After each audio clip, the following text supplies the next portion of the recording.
Victimise, कभी मैंने कहा विक्टिमाइजेशन है? मैं जवाब देता, मैं जब वो फ्लैट लिया था, मैं सारी दुनिया जानती है मैं इंटरनेशनल क्रिकेटर था, मैं तो जवाब दे ही नहीं था, मेरे पास तो कोई पब्लिक ऑफिस नहीं था। उसके बावजूद 10 महीने में स्पीकर साहब आरके का वो हुआ सारा, वो करप्शन की वजह से 190 अरब रुपए का हमारे अगेंस्ट डैमेजेस हो गए। मैं तो शुक्र करता हूं प्रेसिडेंट अर्दोगान का कि उन्होंने बीच में पढ़ के हमें वो माफ करवाया, नहीं तो हमें 190 अरब और पड़ जाना था। और पीछे सब के पीछे जाएंगे तो जब आप एक मुल्क की जब एलीट करप्शन पे लगी हुई है, वो आप कैसे समझते हैं वो मुल्क तरक्की करेगा? हम जब आप किसी के ऊपर केस होता है वो कहते हैं जी पॉलिटिकल विक्टिमाइजेशन है। मुझे ये बताएं कि मेरे ऊपर पॉलिटिकल विक्टिमाइजेशन नहीं थी जब इन्होंने मेरे ऊपर 2002 का फ्लैट डिक्लेयर हुआ, मुझे इन्होंने सुप्रीम कोर्ट में 6 केसेस कर दिए, मेरे इलेक्शन कमीशन के अंदर मुझे सुप्रीम कोर्ट में 2 केसेस किए।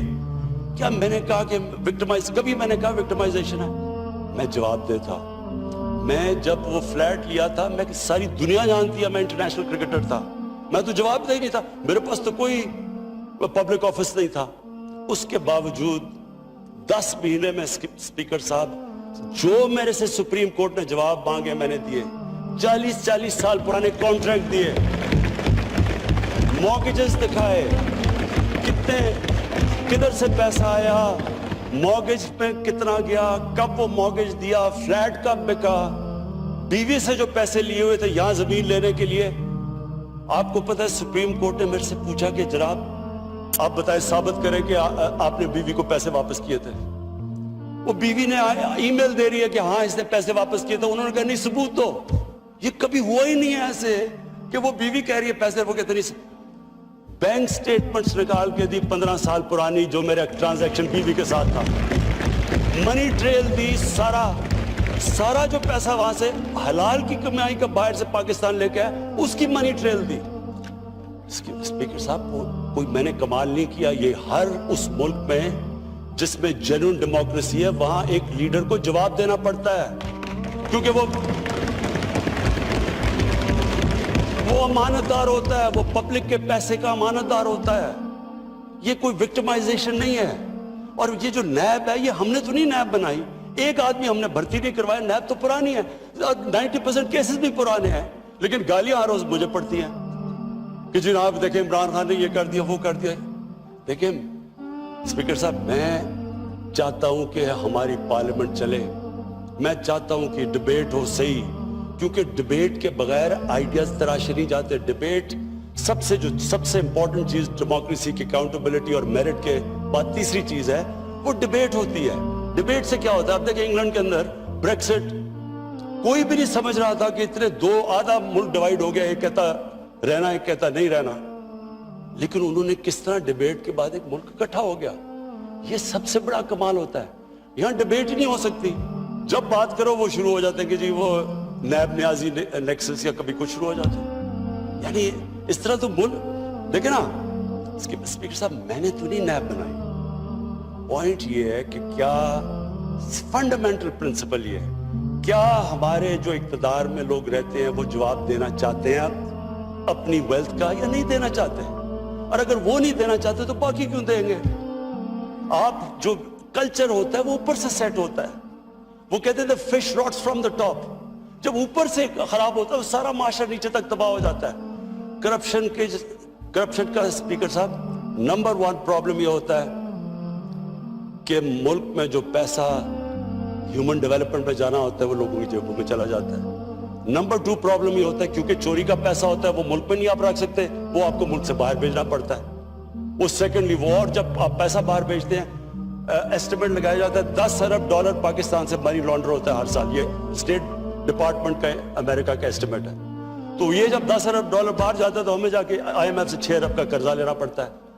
जब आपका मुल्क का पैसा बाहर जाता है वो पैसा मुल्क में खर्च हो तो हम रोजगार दे सकते हैं, वो बाहर चला जाता है। उसके बाद रुपए पे ज्यादा प्रेशर पड़ जाता है। उसके बाद जब आप करप्शन करते हैं आपको इदारे तोड़ने पड़ते हैं आपको। अब ये क्या हुआ शुगर, अब मैं लास्ट खत्म करता हूं। शुगर क्या हुआ? शुगर इंक्वायरी में क्या चीजें सामने आई? یہ شوگر انکوائری پاکستان میں لینڈ مارک انکوائری ہے. چینی کی قیمت بڑھ گئی.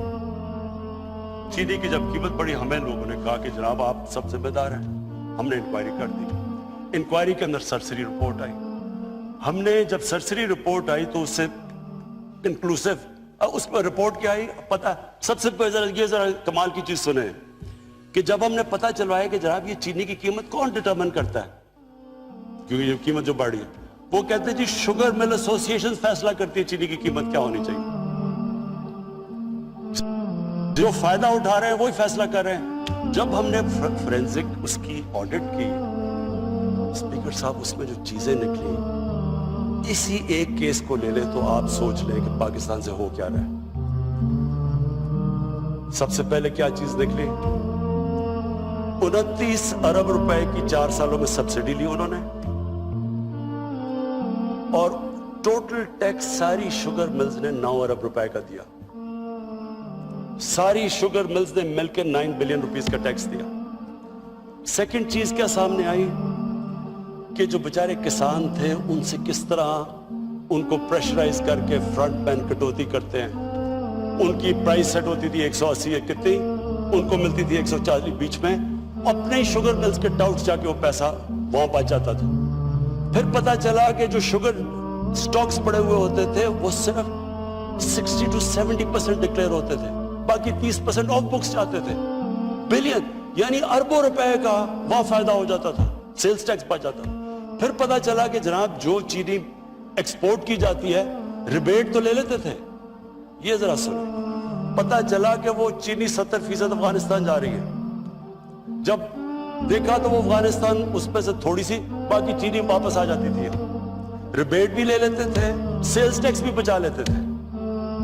اور اوپر سے جب میں نے وہ چائنیز پرائم منسٹر سے ملا اور ہم اپنی ایکسپورٹ بڑھانے کی, ہمارے کرائسس ہوا تھا فورن ریزرو, ہمارے پاس فورن ایکسچینج ریزروز کا, تو جب میں نے چائنیز پرائم منسٹر کو کہا کہ جی ہم اس نے کہا سرپلس کیا, میں نے کہا جی شوگر ملز نے ہمیں سب نے کہا کہ جناب اگر آپ چینی نہیں اٹھائیں گے تو کسانوں کے, ہم کسانوں سے نہیں لیں گے تو کسان سڑکوں پہ آ جائیں گے, تو آپ کو ریبیٹ دینی پڑے گی. ہم نے ریبیٹ دے دی. تو اب جب وہ بیچنے, جب میں نے اسے کہا کہ جی ہمارے پاس چینی کا سرپلس ہے, یہ شاہ جی بیٹھے ہوئے تھے ساتھ میرے, مجھے کہتا چینی تو ہم آپ کی لے رہے ہیں, آپ کی چینی کی کوالٹی بھی بری ہے اور آپ کی چینی ہمارے سے ہے بھی زیادہ مہنگی. اسپیکر صاحب یہ ہے ایلیٹ کیپچر اس ملک کا, یہ ہے المیہ. اور یہ میں آج آپ کو بتا رہا ہوں, یہ جیسی جیسی ہم کھولتے جائیں گے آگے, یہ آپ دیکھیں گے کہ یہ سارا ملک میں ایسے ہو رہا ہے. جو لوگ اوپر بیٹھے ہوئے ہیں وہ نہ ٹیکس دیتے ہیں, عوام کو بھی مہنگی چیزیں دیتے ہیں, مونوپلیز ہیں. سارے جتنے اسٹیٹ کے ادارے تھے, جتنے ریگولیٹرز تھے, S C C P, competition commission of Pakistan, F B R, سب ملے ہوئے تھے. انہوں نے 2 بکس رکھی ہوئی تھی.